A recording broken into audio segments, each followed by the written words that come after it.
All right, so let's go ahead. This is video 2. We'll pick up right where we left off. So far in question 3, we have when Anderson mentions the justice he's entitled to, and actually we can put justice in quotation marks here. He's talking about the money he and his wife should have been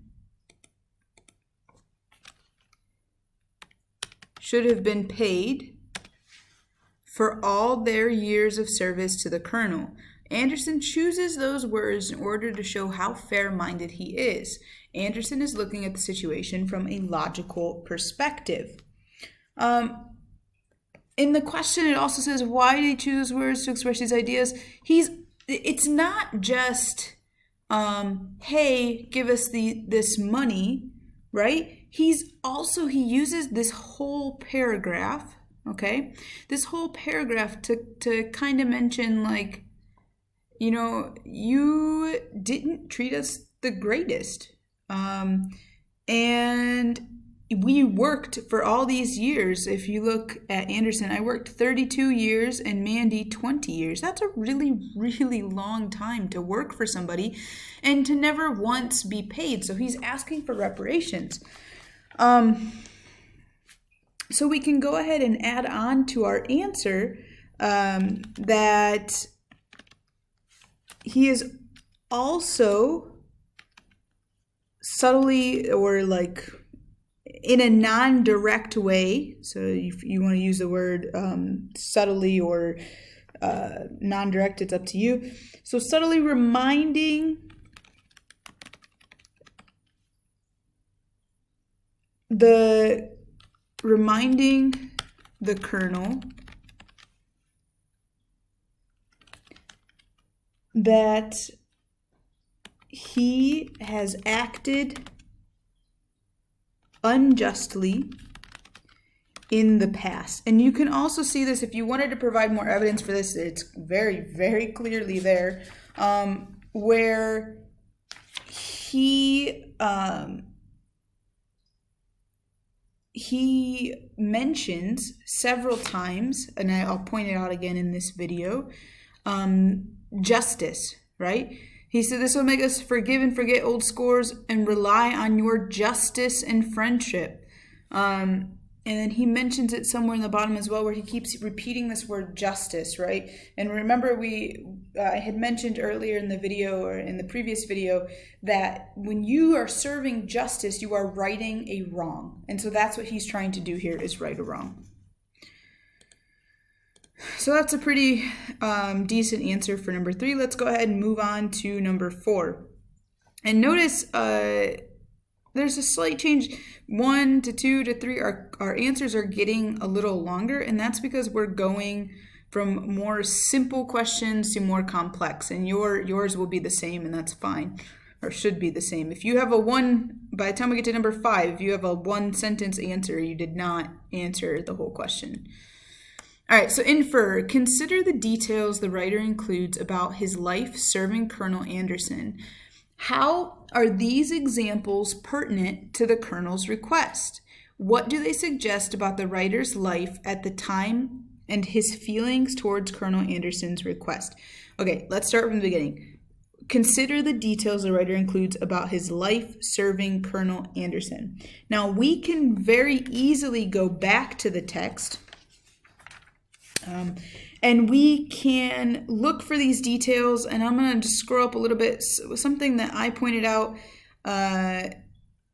he's very back and forth about what he says. Not necessarily in his claims, but he goes between talking about his current life and the colonel's proposition for him. And one of the things that stuck out to me in this, he said, I would have gone back to see you all when I was working in Nashville Hospital, but one of the neighbors told me that Henry intended to shoot me if he ever got the chance. And that, in combination with the fact that in the first paragraph, earlier in the first paragraph, it talks about how he was shot at as he left, just show us where he stood in this situation, right? And we talked in the other video also about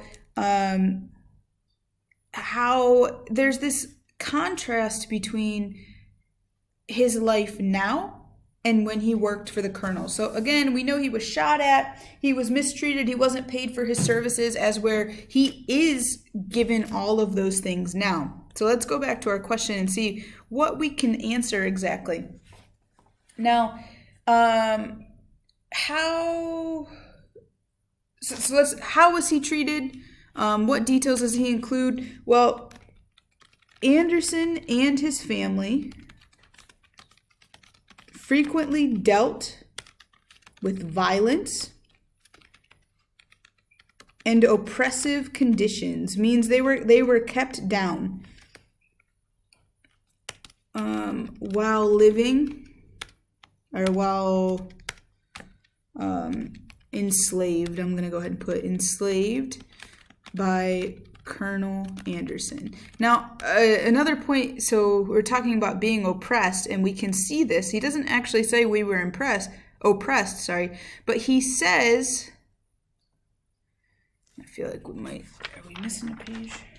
No, okay. He says here, maybe not. Oh, in answering this letter, please state if there will be any safety for Millie and Jane, who are grown up, both good-looking girls. You know it was poor. You know how it was with poor Matilda and Catherine. So we know they were treated poorly, and you can infer what you want from there. But he also says somewhere, he asks if there would be a school. So the children feel hurt. I tell them it's no disgrace to work for Colonel Anderson. Jane and Grundy go to school and they are learning well. The teacher says Grundy has a head for a preacher. They go to school on Sunday. And they go to Sunday school and they attend church regularly. And he does mention, and I can't find it right this second, but so tell me, will my kids be able to continue their education? Because it's really important to me. It's really important to me that my kids get that education that I did not get the chance to get. And you could discuss that here as well. So moving forward, so Anderson and his family frequently dealt with violence and the oppressive conditions while enslaved by Colonel Anderson. He also says, we can say, okay, so this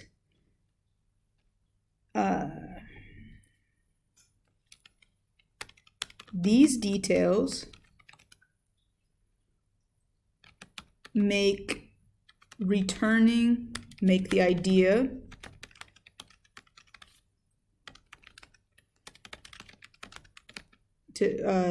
of returning to those conditions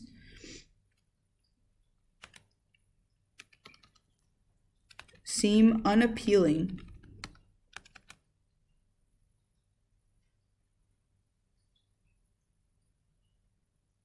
And you can go on to say, like, so what do they suggest about the writer's life at the time? Writer's life at the time and his feelings towards Colonel Anderson's request. So Anderson makes it very clear that he is doing well for himself. His children, and then we can quote the text here. Let's go up and see what it says. So his children go to school and are learning well. His children go to school and are learning well. His wife makes $2 a week, and he is making $25.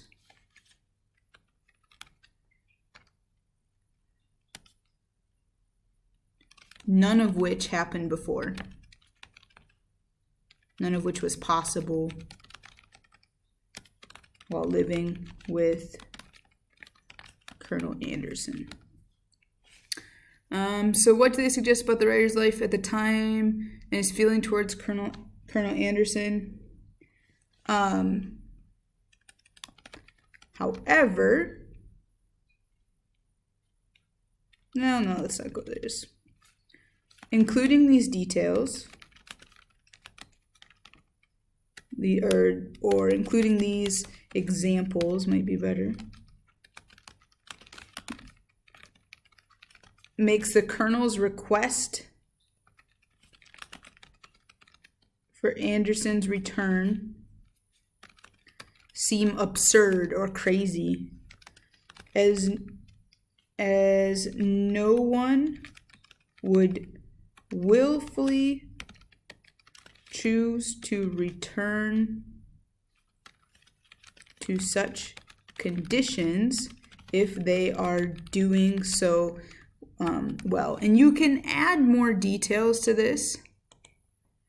You can definitely, it's strange that it's coming up as that. You could, oh, that's why. You could add more details to this if we just go back to the text and you look in that last paragraph. And I had read a little bit of this. I would rather stay here and starve and die, if it came to that, than have my girls brought to shame by the violence and wickedness of their young masters.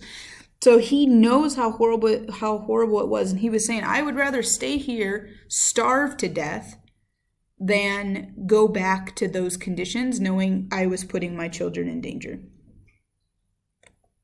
So we answered all parts of this question. So what do they suggest about the writer's life at the time and his feelings towards Colonel? Yeah, so that's a pretty good, although it shouldn't say, it should be spelled out. Sorry, guys. All right, so let's go ahead and we'll look at question 5, last but not least. How would you describe the overall tone of the letter? Explain your answer citing evidence from the text, including examples of direct statements, verbal irony, and understatement. So I'm going to go ahead and move this. So how would you describe the tone? We've mentioned this before. The tone of this letter can be described as what? It can definitely be described as calm and reasonable. And you could use the word logical as well. But again, it's pretty reasonable. It means almost the same thing.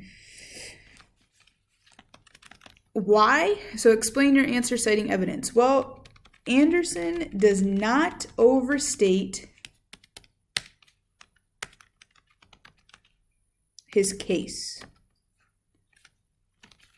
There are no angry denunciations of the recipient, just a straightforward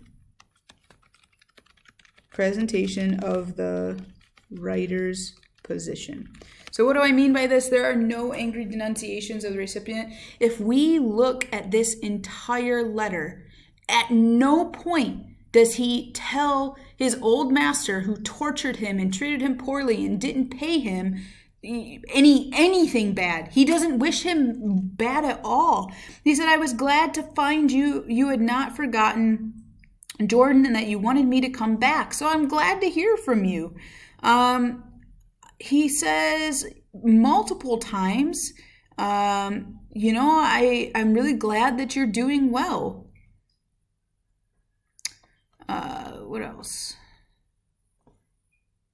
He even says, he ends his letter, say howdy, which means like say hello to George Carter and thank him for taking that pistol from you when you were shooting at me. So he doesn't say like, screw you, buddy. You're a jerk. I'm never talking to you again. How dare you say something to me? He was like, yeah, great. Hi. Thanks for thinking of me. All right. And so we'll continue this in the next video.